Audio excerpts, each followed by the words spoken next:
Gusto ko po sanang malaman kung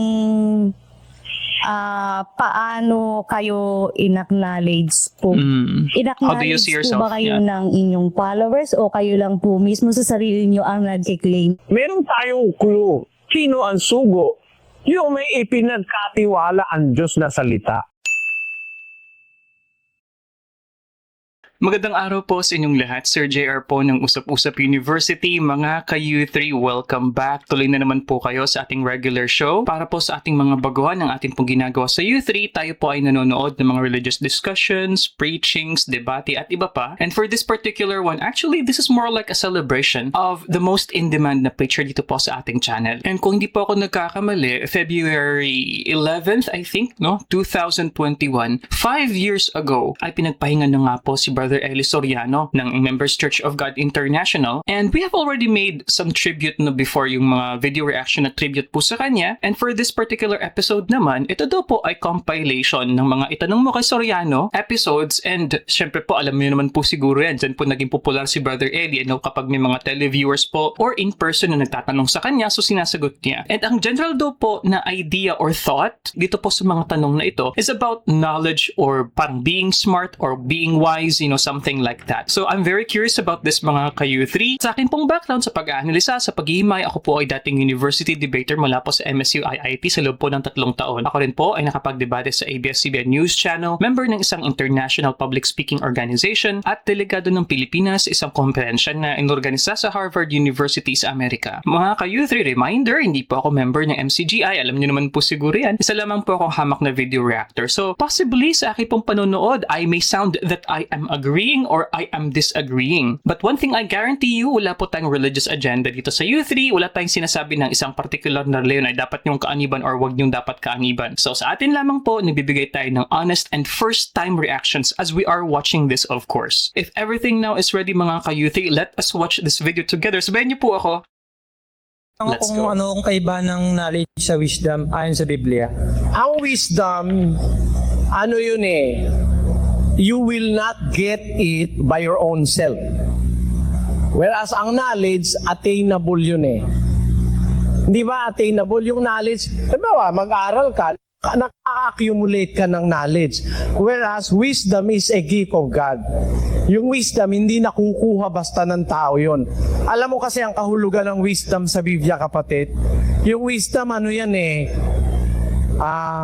binibigyan sa mga chosen people of God.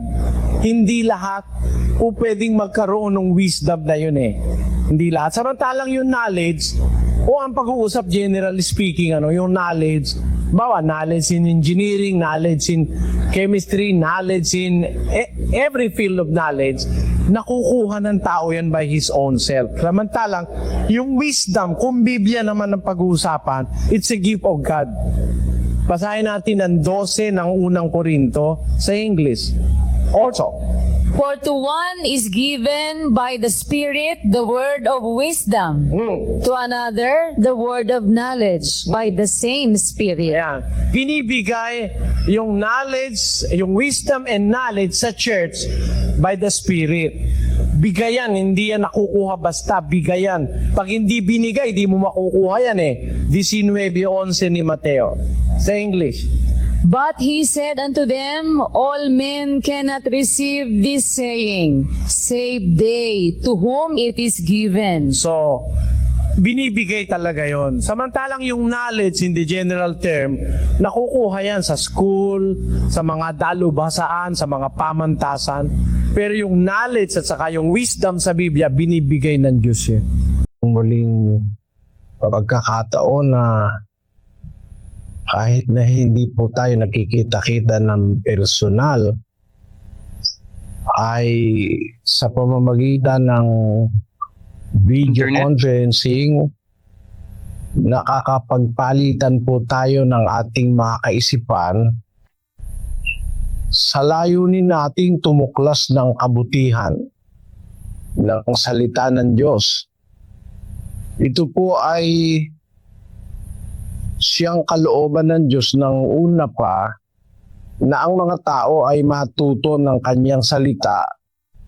Kaya ang Panginoong Hesus ay isinugo sa ating panahon para yung salita ng Diyos at yung kanyang kalooban ay makarating sa atin. Basahin po natin ang Hebreo 1:1 hanggang 2, kapatid na Daniel.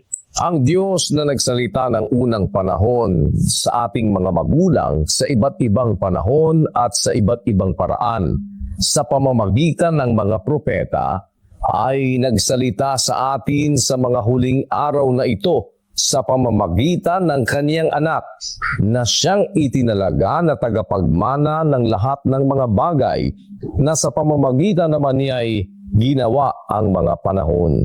Ang Diyos ang wika ay nagsalita ng unang panahon sa ating mga magulang sa iba't ibang panahon, sa iba't ibang paraan, sa pamamagitan ng mga propeta.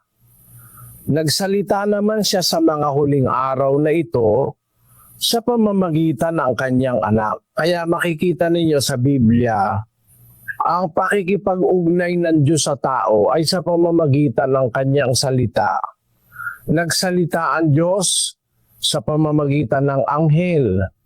Nagsalita ang Diyos sa pamamagitan ng mga propeta. Nagsalita ang Diyos sa pamamagitan ng mga apostol. Nagsalita ang Diyos sa pamamagitan ng ating Panginoong Hesus. Kumbaga, gumagamit po ang Diyos ng mga kasangkapan para ang kanyang salita na siyang kinaroroonan ng kanyang kalooban ay makarating sa atin. Sapagkat alam nyo mga kababayan, sa ating panahon, nakakatakot po yung ulat na aming nakita sa pag-aaral ng mga dalubhasa. Sa mundo po ngayon, halos kalahati ng tao sa mundo, merong 40% halos ang hindi na naniniwalang may Diyos. Ang tawag po ay mga ateista, mga agnostics. Yung agnostics, yun ay kasama na rin dun sa nagdududa na may Diyos. Gaya nga nung mga sa Japan po ang karamihan, mahigit na kalahati ng Hapones hindi naniniwala sa Diyos. Atheist. Ang mga Ruso, mahigit po sa kalahati hindi naniniwala sa Diyos. Nakakabahala ito dahil kung tayo ay naniniwala sa Diyos, mamatay tayo, baka ang susunod na henerasyon ng ating mga maiiwang mga anak ay hindi na naniniwala sa Diyos. Mapakasaklap.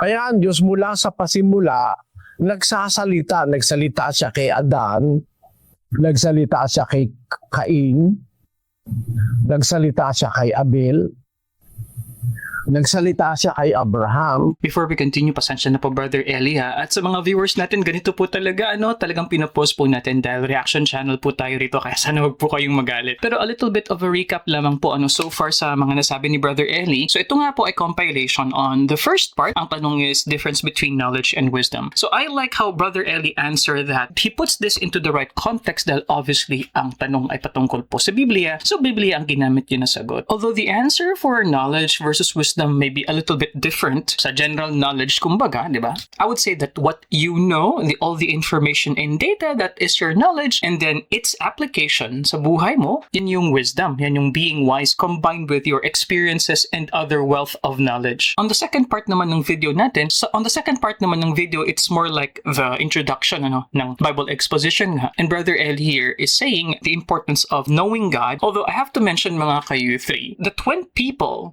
say that they believe in God, but it's not the same faith that you have, di ba parang considered din yun na not believing in the right God? So I guess here, Brother Eli is just saying in general, na yung idea ng may religion at walang reliyon. Pero as far as I know, the perspective of different religions, of course, kind of makes their own deity special and distinct. For example, the God of Muslims are definitely not the same with the Christian God, di ba po? And compare that with polytheists, for example, na iba rin yung perspective on many gods gods instead of just having monotheistic religion. But like what I mentioned, I think the context here is not believing in any kind of religion, not believing in a kind of supernatural. And honestly speaking, mga ka-U3, religion in Western Europe, for example, it is more like a private thing. It is not something na openly practiced as it is in other, kumbaga, na conservative countries like the Philippines or Saudi Arabia, which is conservative Muslim naman po. And the idea of not believing in God or doubting the existence of a God or not being sure were the agnostics, honestly, I could get the logic. We have to understand na all throughout history, mas nauna po yung belief ng sangkatauhan sa isang supernatural being. And this movement, quote-unquote, of not believing in a deity, this is fairly recent kung titinan po natin sa human civilization. So I think either way, both theism or atheism or agnosticism, these are all interesting for me. Kaya nga meron tayong channel po na ganito for us to understand different faiths and perspectives. Sa pamamagitan ng anghel, kinausap niya si Abraham. Nagsalita siya sa panahon ng mga patriarka. Sa panahon ni Moises, nagsalita rin siya sa bundok ng Sinai. At yan ay natala sa kasaysayan. Alam naman ng lahat na talagang mayroong Moises, mayroong Israelita na inalis niya sa Ehipto, na inaalipin ng mga Ehipsyo. At nagsalita siya sa maraming paraan para ang tao wag mawalan ng tiwalang may Diyos. Kaya lang ang salita ng Diyos hindi nila naiintindihan. O kaya sinasabi na kung bakit ganon, mayroong mga napapahamak, mayroong mga dinadatnan ng mga iba't ibang kalamidad. Ang ibig daw sabihin nun, walang Diyos. Alam nyo, yun na ang nagpapatunay na may Diyos eh. Kasi nung salitain niya ang kanyang salita, meron siyang mga babala sa tao na pag ang tao'y napakasama na ng ginagawa, magpapasapit siya ng mga kalamidad. Magpapasapit siya ng mga sakit para maintindihan ng tao na makapangyarihan siya sa lahat. Para ang tao'y sumunod sa kanyang ikabubuti ng ating sarili. Dinan po ninyo ang salitang ito. Salita ito ng Diyos sa mga Israelita. 28:15 ng Deuteronomio. Ngunit mangyayari na kung hindi mo didinggin ang tinig ng Panginoon mong Diyos, na isasagawa ang lahat ng kanyang mga utos at ang kanyang palatuntunan na aking iniuutos sa iyo sa araw na ito, na ang lahat ng sumpang ito ay darating sa iyo at aabot sa iyo. Susumpain ka sa bayan at susumpain ka sa parang. Susumpain ang iyong buslo at ang iyong palayok. Susumpain ang bunga ng iyong katawan at ang bunga ng iyong lupa, ang karagdagan ng iyong bakahan at ang mga anak ng iyong kawan. Susumpain ka sa iyong pagpasok at susumpain ka sa iyong paglabas. Ibubugso ng Panginoon sa iyong sumpa, ang kalituhan at ang saway sa lahat ng pagpapatungan ng iyong kamay na iyong gagawin, hanggang sa ikaw ay mabuwal at hanggang sa ikaw ay malipol na madali dahil sa kasamaan ng iyong mga gawa, na sa gayoy pinabayaan mo ako. Ikakapit sa iyo ng Panginoon ang salot hanggang sa maubos ka sa lupa na iyong pinapasok upang ariin. Sasalutin ka ng Panginoon ng sakit na tuyo at ng lagnat at ng pamamaga at ng nag-aapoy na init, at ng tabak, at ng salot ng hangin, at ng sakit sa pagani. At kanilang hahabulin ka hanggang sa ikaw ay malipol. At ang iyong langit na nasa itaas ng iyong ulo ay magiging tanso, at ang lupa na nasa ilalim mo ay magiging bakal. Ang ipauulan ng Panginoon sa iyong lupa ay abo at alabok. Mula sa langit ay bababa sa iyo hanggang sa ikaw ay magiba. Pasasaktan ka ng Panginoon sa harap ng iyong mga kaaway. Ikaw ay lalabas sa 100 laban sa kanila at tatakas sa 700 sa harap nila. At ikaw ay papagpaparuot parituhin sa lahat ng mga kaharian sa lupa. At ang iyong bangkay ay magiging pagkain sa lahat ng mga ibon sa himpapawid at sa mga hayop sa lupa, at walang taong bubugaw sa kanila. Sasalutin ka ng Panginoon ng bukol sa Ehipto, at ng mga grano, at ng kati, at ng galis na hindi mapagagaling. Sasaktan ka ng Panginoon ng pagkaulol, at ng pagkabulag, at ng pagkagulat ng puso. At ikaw ay mag-aapuhap sa katanghaliang tapat na gaya ng bulag na nag-aapuhap sa kadiliman. At hindi ka giginhawa sa iyong mga lakad. At ikaw ay mapipighati at sasamsaman kailanman, at walang taong magliligtas sa iyo. Kita nyo mga kababayan ang salitang ito ng Diyos sa mga Israelita noong araw.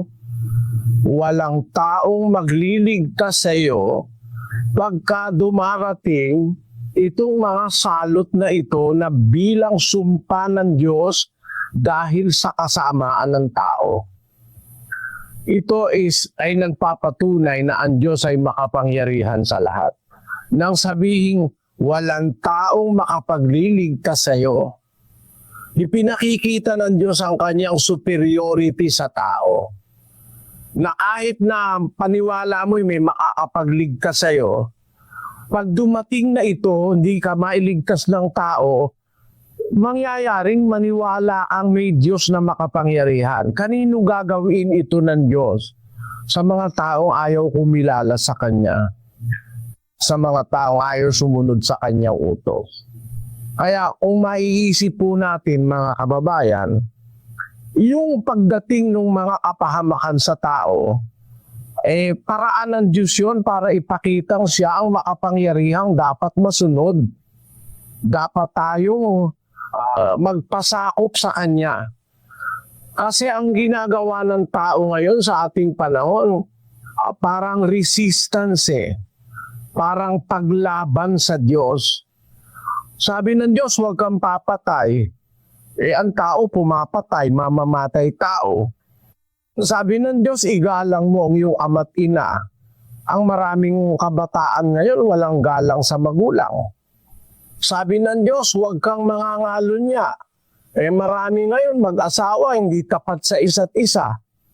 Ang sabi ng Diyos, huwag kang magsisinungaling, huwag kang mandadaya. Mga tao'y mandaraya. Kung magpapatuloy na tayo'y relax lang sa paggawa ng masama, hindi kikilos ang Diyos, yung mga tao naniniwala sa Diyos, hindi na rin maniniwala, mahahawa na dun sa kasamaan. Wala nang matitirang mabuti. Kaya ang pagkilos ng Diyos, kuminsan pati nga yung bagyo, galing sa Diyos yan Yung sinasabi ni Jeremias, magpapabugso ng bagyo ang Diyos at maraming mamamatay. Totoo naman Okay, so parang ano yata yun, no? Bitin. Kasi nga parang snippet lamang po, mga compilation lamang po ito. Although that second part was more on an introduction nga po patungkol po sa importance of having religion and knowing the true God, I would say. Kaya nga I was saying, it's not just about you believing that there is a deity. Hindi lamang yan na ikaw naniniwala ka na merong creator, diba? Merong Diyos sa langit. But I think ultimately the point of the Bible exposition introduction is to make people understand na hindi lamang basta-basta na God, na idea natin ng God, but it has to be the God of the Bible. And of course, looking into the perspective of MCGI, this should be the God that the MCGI knows. And with the belief that ito nga ang pinakatama, quote-unquote, na God of all na religions and sects and denominations. And one more thing na gusto ko pong i-mention before we proceed dito sa next na naman na ito ng Mukasoriano episode, yung paraan ng Diyos para malaman natin ang kumbaga will niya, ang kanyang gustong mangyari sa atin bilang mga Kristiyano. It was sent to us through the prophets, the apostles, Jesus, and ultimately sa ating panahon ngayon, ang Biblia, mga ka-U3. Ibig sabihin na karunungan, biblically speaking, or as a general meaning. Sinabing karunungan sa Biblia, wisdom. Wisdom, ano po? Iisa lang naman yung wisdom na sinasabi sa Biblia. Isa lang yun. Wisdom of God. Yun lang naman ang sentro ng Biblia. Yung karunungan na yun, nandoon na even before the foundation of the world. Yung karunungan na yon, siya ang nagsusugo ng mga apostol at mga mangaral ng Diyos, yung karunungan. At personifying it, yung karunungan sinasabi si Jesus Christ.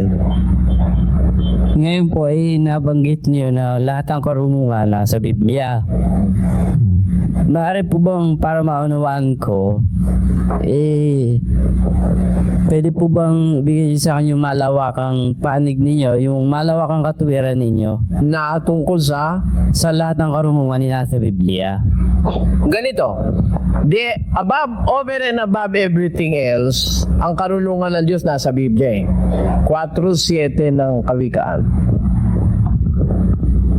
Karunungan ay pinakapangulong bagay, kaya't kunin mo ang karunungan. Oo, sa lahat mong kukunin ay kunin mo ang unawa. May sinasabi dyan na yung karunungan ang pinakapangulong bagay. Yun na nga yung karunungan ng Diyos. Ngayon, bakit ko sinabi na lahat ng karunungan nasa Biblia? Pati yung karunungan pantao, sa Biblia rin yun Tingnan mo Sabi ni Solomon sa kanyang Ecclesiastes, ganito, 1:16, ako'y sumangguni sa aking sariling puso na sinasabi ko, narito, nagtamo ako sa akin ng malaking karunungan ng higit kaysa lahat na nauna sa akin sa Jerusalem. Oo, ang puso ko'y nagtaglay ng malaking kabihasnan sa karunungan at kaalaman. Lord. At inihilig ko ang aking puso na makaalam ng karunungan at makaalam ng kaululan at ng kamangmangan. Aking nahalata na ito man ay nauuwi sa wala. Lord, sapagkat sa maraming karunungan at maraming kapanglawan at siyang nananagana sa kaalaman ay nananagana sa kapanglawan. Kita mo? Yung karunungang maraming yung pinagsasaliksiko, sabi niya, kaalaman, nauwi lang sa wala. Hindi naman karunungan ng Diyos yun. Iba yung karunungan ng Diyos, Ito, karunungan naman panlupa. Ito, isinaliksik niya lahat. Kaya mababasa mo sa mga sulat ni Solomon, may botany, may zoology, andito lahat. May metallurgy sa Biblia. Kaya sabi ko, lahat ng karunungan nandito May mga writers na umalam nito. Kasi tatapatin ko po kayo. Kasi, di ba po itong ating Biblia is 66 na aklat. Hindi po ako nagkakamali sa nakuha kong aral sa inyo. 71. 71 po ba o kung di ako nagkakamali? Alin yun? Yung aklat ng Biblia pong binubuo. Hindi, sa Katoliko, 72. Ibig sabihin, meron pa po ibang aklat. Mga nawawala. Na parang hindi pa natipon para hindi pa natipon lahat. Hindi. Yun naman, dinagdag lang ng Katoliko rito, yung mga tinatawag nilang Paralipomenon, yung Macabeo, yung Judith. Hindi naman aklat ng karunungan yun, kundi aklat ng mga kasaysayan ng digma sa Israel. Digma yun, mga kasaysayan ng mga taong nagdigma sa Israel. At saka po pinagmulan ng Diyos. Ito consider karunungan po. Tsaka meron po kasing karunungan na Diyos lang talaga nakakaalam. Halimbawa, yung karunungan sa salita na para ginamit niya para makalakad o mahanap po sa tubig o mahati ng Moises yung dagat. Yun po, kaya po parang hindi ko makuha pag-isabi niyo lahat ng karunungan nasa Biblia. Hindi, andito talaga lahat. Andito yung sinasabi mong nahati yung dagat O ano ba yung pakarunungang humati sa dagat? Nagpaihip ang Diyos ng isang hangin, malakas na hangin, nahati dagat. And that is true. Kayang hatiin ng hangin ang dagat. Kaya. The forces of wind. Bakit kamo? Kasi sinubukan nila ito scientifically. Nagawa nila na yung tubig ma-divide through the force of the wind. Yun po makapangyarihang salita na ginawa ko para... Ale? Kasi, Hindi, wala naman sa walang sinabi ro, kundi ang sabi ro, nagpahihipan Diyos ng hangin para maawi yung dagat. ayun. Kasi po, may umano sa akin, parang gano'n. Parang magic, gano'n, magic ko. At nakikinig po ako, kung ika kasi kay Arin Suno, may kabilas-gilas ika, hindi lalo na rin kay Soriano. Nagagalit po din na pag hinidab nyo, technically yung... Gusto ko ang gusto mo'y gano'n. Pagka personal na tayong magkakilala, bibigyan kita. Oh, halimbawa, merong asong ulol na humahabol sa'yo, titigil yun. Meron ako ituturo sa'yo, orasyon. Kaya lang sa personal na kakilala ko sinasabi yun. Orasyon? Pag halimbawa, kapatid ka na sa Diyos, matibay na ang pagkakatiwala mo sa katotohanan, hindi ka po pwedeng basta-basta mapahamak sa mga maligno, sa mga mangkukulam, sa kung sino-sinong mga alagad ng kasamaan. May ituturo lang ako sa yung kapiraso lang. Yun yung hinahanap mo siguro yun. Ayun, nahanap ako na po kaya. Salamat po. Kakaintindihan tayo. Orasyon? Kaya lang hindi ito ang tamang panahon. Interesting mga ka-U3. This is first time po na narinig ko ito na sinabi ni Brother Eli. So dahil hindi po kami close ni Brother Eli, obviously, and kahit yung nag-ask nga ng questions, so hindi sinabi ni Brother Eli. Pero I'm not sure mga ka-youth if this is kind of like a joke. But he says na merong orasyon na sasabihin and then yung mga aso na asong ulol is titigil, hindi ka kakagatin. I'm curious about this. And maybe hindi lamang po siguro sa asong ulol yan. Baka meron pa po sigurong alam si Brother Eli for other na possible sources ng kapahamakan na orasyon. So sa members po ng Church of God, please let us know ano po yung ibig sabihin dito ni Brother Eli ng orasyon, or if he's really serious about this. Or is it the same with kumbaga yung pag-rebuke? Kasi may ganun din po sa ibang mga evangelicals, di ba? That they would rebuke the spirit of something or kasamaan ng isang tao ay pwede dong i-rebuke or something like that. So maging sa mga hindi po members ng MCJ, please comment below ano po yung alam nyo sa orasyon na nanggaling sa mga Kristiyano. But anyway, going back here, nagustuhan ko po kaninang sinabi ni Brother Eli na diretsang pagsagot niya mga ka-U3 doon po sa idea ng karunungan that existed even before the creation of the earth. And what I like about that, and it's very very new po na information sa akin, yung sinabi ni Brother Eli na ang personification ng wisdom, karunungan ng Diyos ay si Jesus Christ. Anyway, let's continue. Salamat din sa iyo, kapatid. Gusto ko lang po sanang malaman kung kayo po sa sarili nyo ang nagkiklaim na sugo kayo ng Diyos. Kapatid, na makakarat po ako. Kung sakali po bang sabihin ko na ako'y sugo ng Diyos, meron po ba kayo nakikitang masama doon? Wala po. Kaya lang po, ang gusto ko pong malaman yung di po ba lahat po ng, karamihan po ng sekta, lahat po halos ng religious groups, kiniklaim na sila ay sugo ng Diyos at kung apostol, aalib sa kanila ay doon makikita ang kaligtasan. Ngayon, gusto ko po sanang malaman kung paano kayo in-acknowledge po. How do you see In-acknowledge yourself? po ba kayo ng inyong followers o kayo lang po mismo sa sarili nyo ang nagkiklaim na kayo ay isang sugo ng Diyos? Ito po That's a yung good question. kapatid. Salamat po sa inyong tanong. That is a very intelligent question. Yeah. Matalinong tanong Yes, yan. yes. Ngayon, ganito po yan, kapatid. Ang isang tao po ay hindi makakatanggap ng salita ng Diyos sa kanyang kabuuan kung hindi po pagkaloob ng Diyos. Yan po ay isang prinsipyo ng Biblia. Huwag niyong kakalimutan yan. Basahin natin ang Mateo 19:11, kapatid na Mel. Datapwat sinabi niya sa kanila, hindi matatanggap ng lahat ng mga tao ang pananalitang ito, kundi niyaong mga pinagkalooban. Ayan. So, there is no possibility whatsoever na ang isang tao makatanggap ng salita ng Diyos kung hindi kaloob ng Diyos sa kanya. Agreed, Brad Mel? Di po yan, kapatid na Eli. Para maintindihan niyo po ang punto ko, hindi pa po yun ang sagot ko. I'm just laying to you the basis.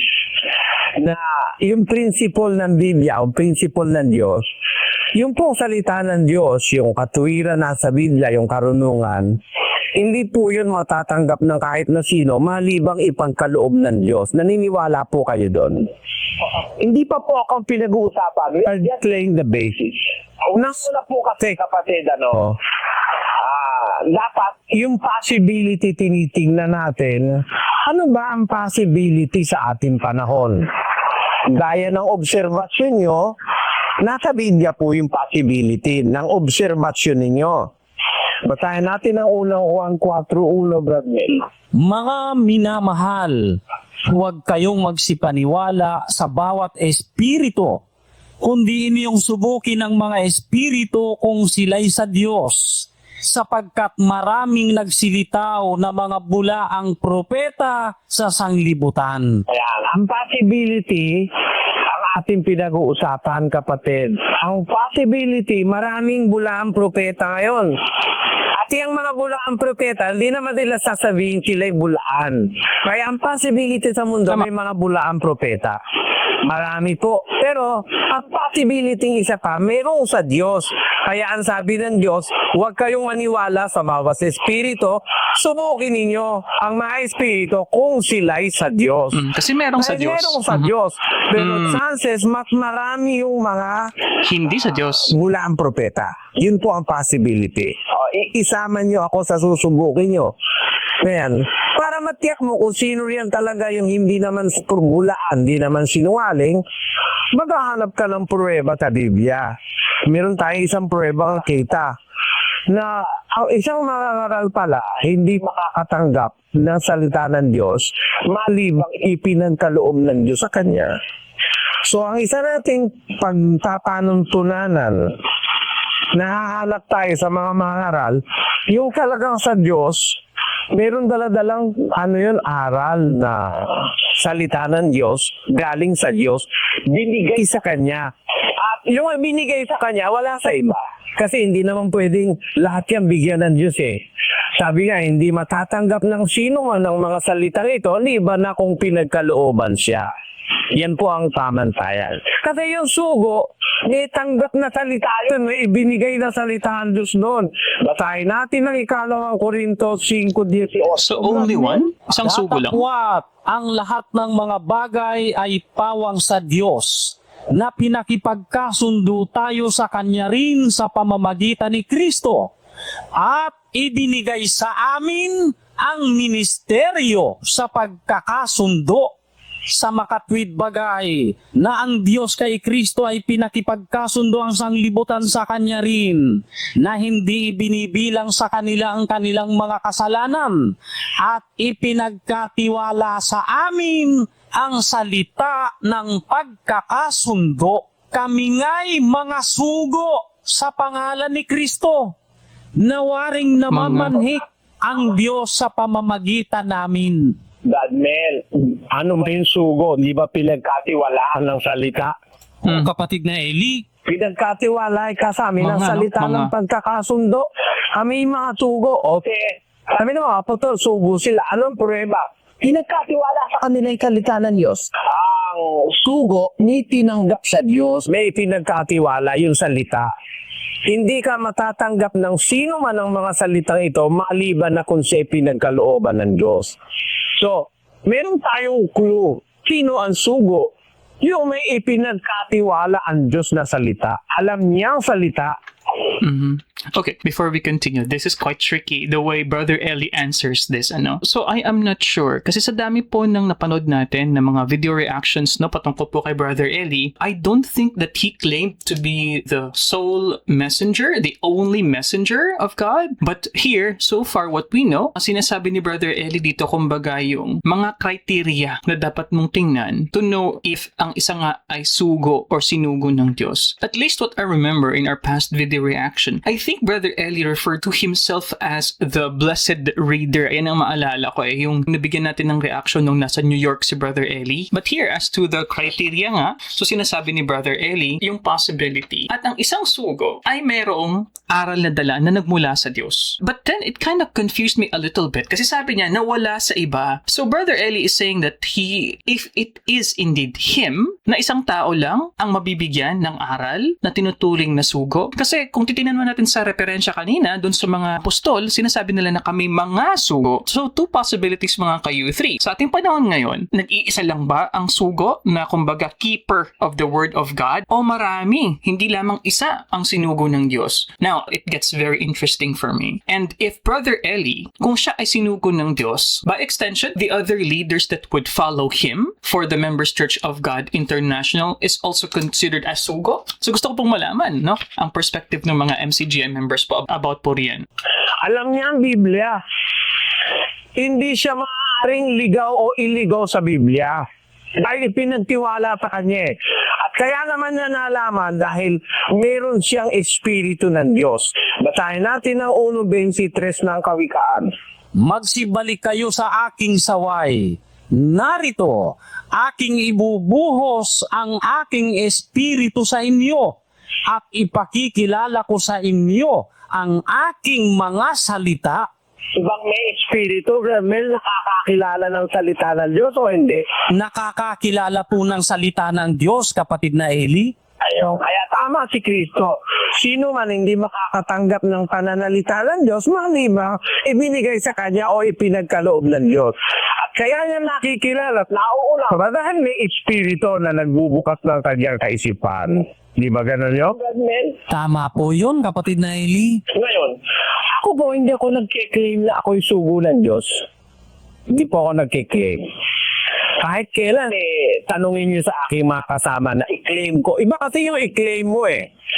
Pero, spontaneously from your being, mula sa iyong pagkatao, lumalabas yung salita ng Diyos na hindi matutulan. Iba na ko ang ibig sabihin nun. I have to acknowledge God's gift in me. Kailangan na akin naman kilalanin yung bigay ng Diyos sa akin. Yung God's gift in bigay me. ng Diyos sa akin, wala sa mga pastor ng relihiyon sa iba't ibang mga relihiyon ngayon sa ating panahon.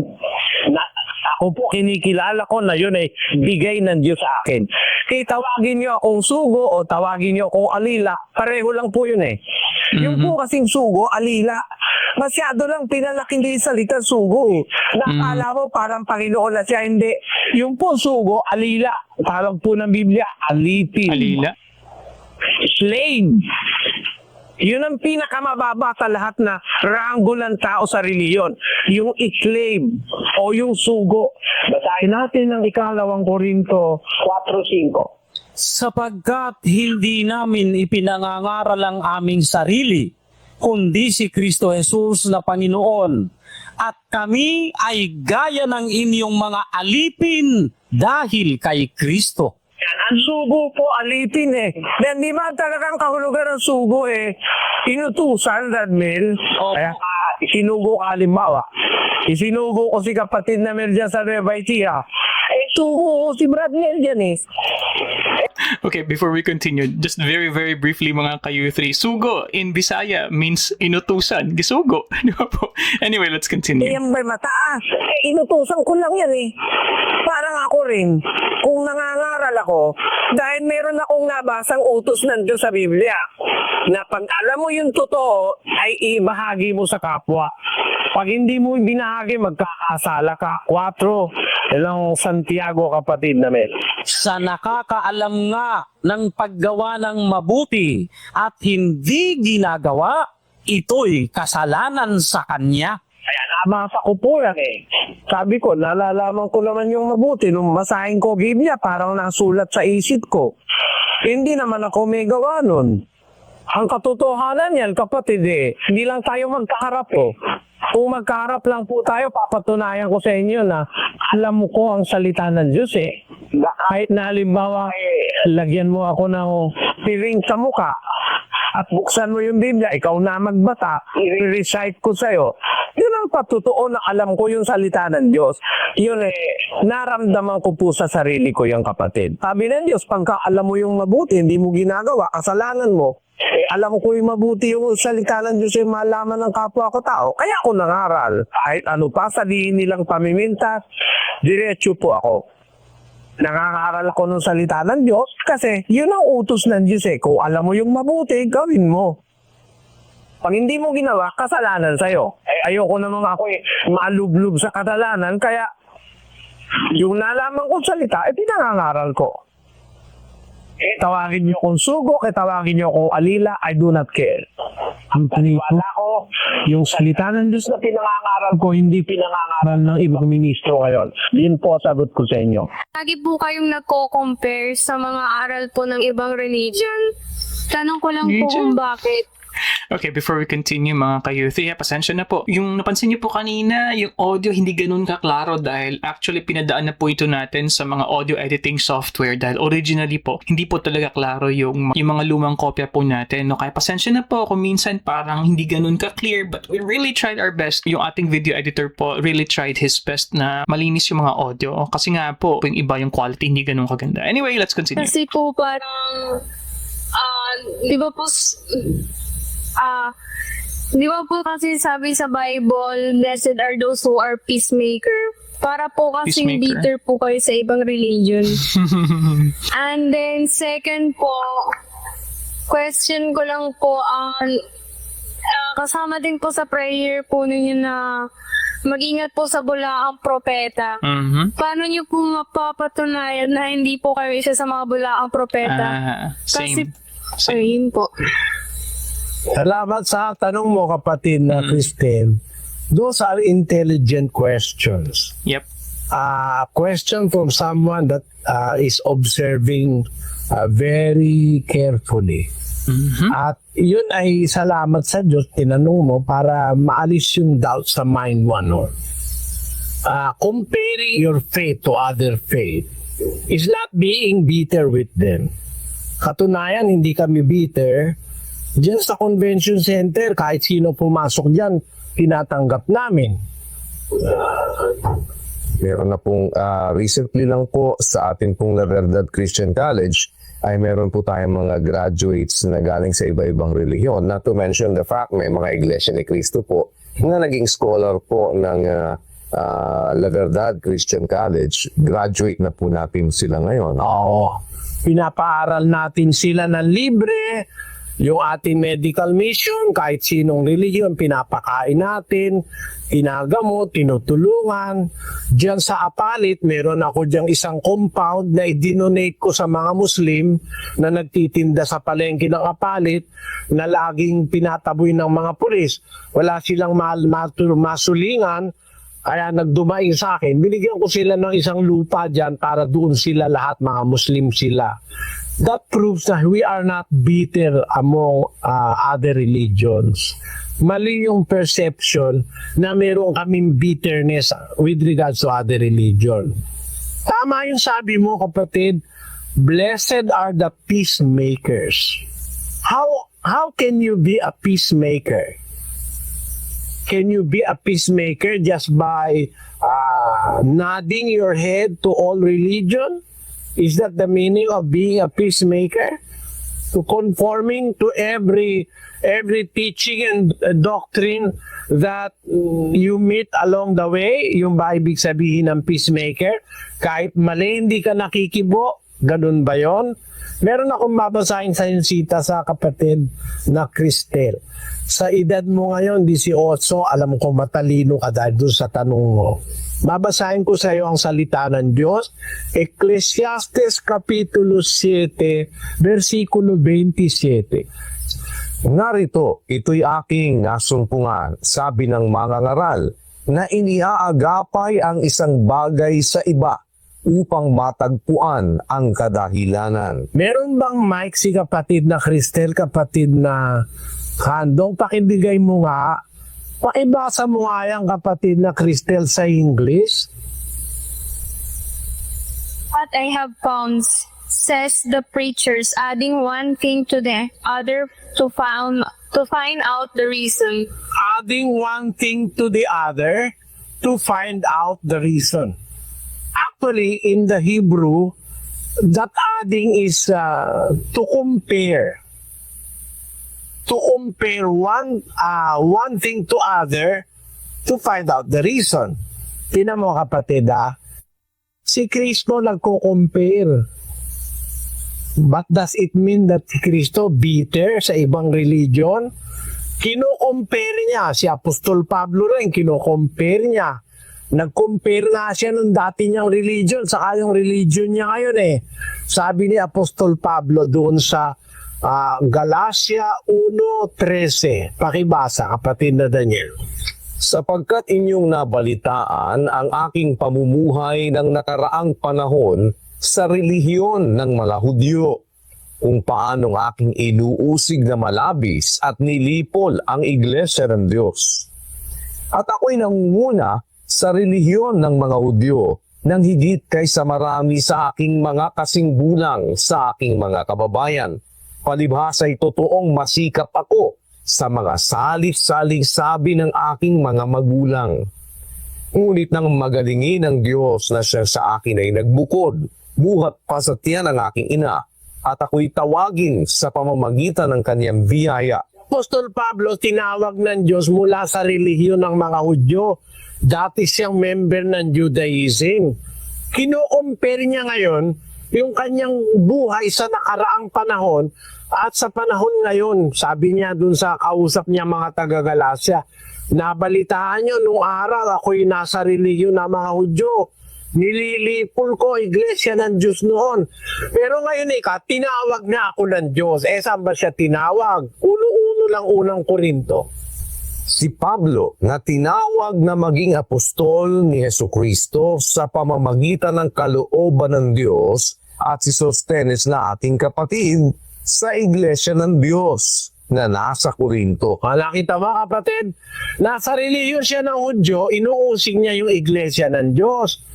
Pine-persecute niya, dinidestroy niya. Pero nung tawagin siya ni Kristo, tinawag siya sa iglesia ng Diyos.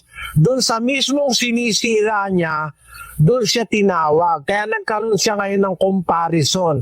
Ano ba yung dati niyang religion? Ano ba yung dati niyang paniniwala kaysa sa paniniwala niya ngayon? Ano ba ang sabi ni Pablo ron? Basahin natin uli ang Galacia. Balikan natin yung 2:18. Kung aking ngang muling itayo ang mga bagay na aking sinira, sa aking sarili ay pinatutunayan ko na ako'y suwain. Kung itatayo uli yung bagay na aking sinira, sa aking sarili pinatutunayan ko na ako'y suwain. Kasi yung paniniwalang Hudyo, iniwan ni Pablo yon. Kaya pinaharal niya na yung iglesia ng Diyos na dati niyang sinisira. Ano ang sabi ng mga kapatid?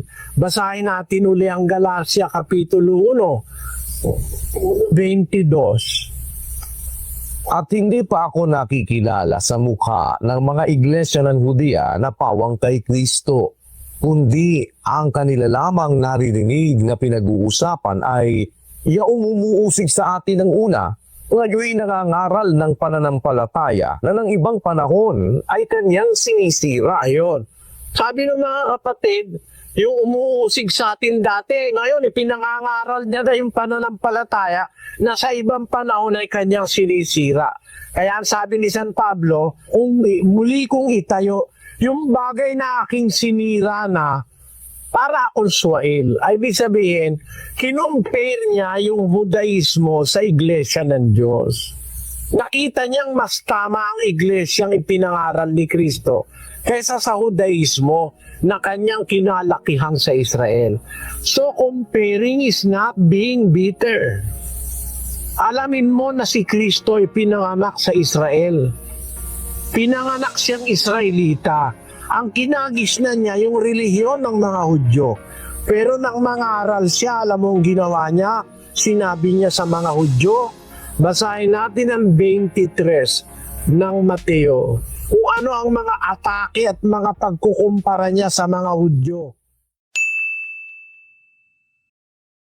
Okay, mga ka-U3, pasensya na po. Ganun po talagang ating source video. Medyo bitin. But anyway, mga ka-U3, first I have to, say thank you, of course, sa atin pong staff na kung baga nag-compile po nito. This is very new for me dahil yung theme nga, na knowledge, and then actually, hindi lang pala about wisdom or knowledge, but also about being sugo, which I felt na sa past na dalawang video na napanood natin, Brother Eli would describe that as an intelligent question, mga ka-U3. Pero doon lang sa may last part, doon sa may peacemaking, peacemaker? Kasi we have to go back to the idea of peace, di ba? Yung sa last na tanong ni Sister Cristel, can a person still be for peace if the person quote-unquote fights other religion? Should there be no presence of fighting other religions for you to consider yourself to be peaceful? Is correcting other religion and criticizing them, does it already defeat the idea of being a peacemaker? Or ultimately, being a peacemaker, dapat wala ka talagang gagawin, hayaan mo na lang para payapa ang lahat? Ganun bang ibig sabihin nun? So very fascinating yung nuances ng idea ng peace. Although Brother Eli said, hindi kami bitter dito. Meron kaming mga binigay na donations sa other religions, and yung sa La Verdad College pala, no, free education. Very fascinating po yan mga ka-U3. I am sure na marami pong mga estudyanteng natulungan na ang grateful sa ganyang gawain, definitely. But as to the idea of sugo, nagustuhan ko yung pagsagot ni Brother Eli doon po naman sa unang tanong as to the idea of Brother Eli being the messenger or not. Dahil sinabi ni Brother Eli na parang yung word na sugo parang overblown as if Diyos na yung sugo, which is not correct. Brother Eli is saying na technically ang sugo ay slave, no, of God. And pagkakasabi sa reference kanina, they were like slaves, di ba po? But I could sense na from the perspective, of course, of Members Church of God International, I felt na they don't look at Brother Eli just as a simple preacher, kumbaga, no? Na talagang may karunungan, may aral ng Diyos. And given the other mentioned quote-unquote na mga criteria na nasabi ni Brother Eli, then personally, I have to say na Brother Eli indeed has that gift, especially in a vocation that he has done for decades and decades, mga ka-U3. And as mentioned, 5 years ago, Brother Eli died, 2021, February din actually, no? I think it was 10 or 11, something like that, in Brazil. And we are grateful to have given a lot of video reactions sa mga video ni Brother Eli na I think is important for people to understand more about religions in the country and saan religion dapat silang umanib, ano yung mga religion na dapat wag kaaniban. Dahil isa yan sa mga lifelong na mission ni Brother Eli. And also he was known for that, giving Bible expositions, Bible studies, yung kanina pa Truth in Focus. It was a legacy, and I am very sure this is considered as a very beautiful legacy para po sa members ng Iglesia ng Diyos. Anyway mga ka-U3, if you like these kinds of contents, you already know what to do. So please click subscribe. Kung hindi ka pa subscribe, watch that video over there, playlist over here, and I'll see you guys next time. Peace! Bye-bye.